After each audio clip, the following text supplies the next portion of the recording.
भीमराव अंबेडकर का जीवन एक प्रेरणादायक कहानी है जो संघर्ष, साहस और सफलता का प्रतीक है।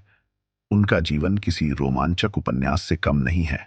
आइए उनके जन्म से मृत्यु तक की कहानी को विस्तार से जानते हैं। 14 अप्रैल 1891 को मध्य प्रदेश के महू में एक गरीब अछूत परिवार में भीमराव अंबेडकर का जन्म हुआ। उनके पिता रामजी मालोजी सकपाल ब्रिटिश भारतीय सेना में सूबेदार थे और माता भीमाबाई एक साधारण गृहिणी थीं। अछूत जाति में जन्म लेने के कारण उन्हें बचपन से ही भेदभाव और अपमान का सामना करना पड्डे डे छा। स्कूल में उन्हें अन्य बच्चों के साथ बैठने की इजाजत नहीं थी और पानी पीने के लिए भी दूसरों पर निर्भर रहना पड्डे डे एचता था। भीमराव ने विपरीत परिस्थितियों में भी पढ़ाई जारी रखी।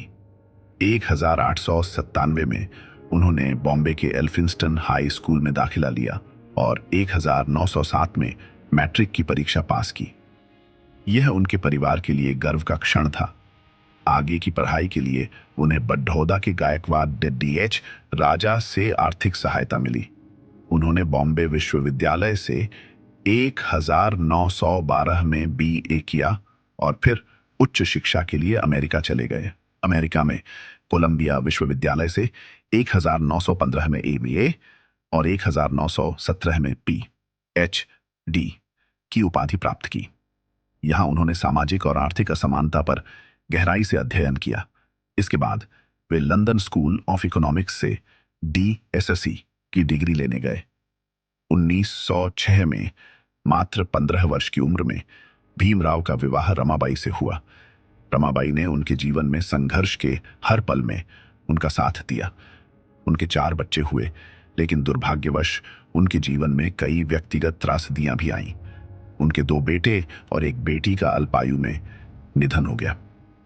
1935 में रमाबाई का निधन हुआ। बाद में 1948 में उन्होंने डॉ शारदा कबीर से विवाह किया।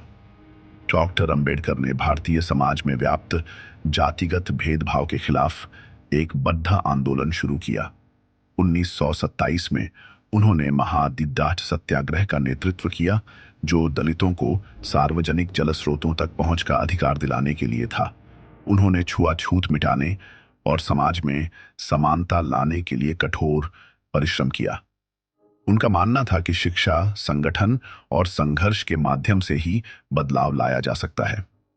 1947 में भारत की आजादी के बाद डॉक्टर अंबेडकर को संविधान मसौदा समिति का अध्यक्ष बनाया गया। उन्होंने भारतीय संविधान का मसौदा तैयार किया, जो दुनिया के सबसे विस्तृत और प्रगतिशील संविधानों में से एक है। उन्होंने संविधान में समानता, स्वतंत्रता और सामाजिक न्याय को प्रमुखता दी। अपने जीवन के अंतिम वर्षों में डॉक्टर अंबेडकर ने हिंदू धर्म की जाति व्यवस्था से निराश होकर बौद्ध धर्म अपनाने का फैसला किया। 14 अक्टूबर 1956 को नागपुर में उन्होंने अपने लाखों अनुयायियों के साथ बौद्ध धर्म ग्रहण किया। डॉक्टर भीमराव अंबेडकर का निधन 6 दिसंबर 1956 को दिल्ली में हुआ।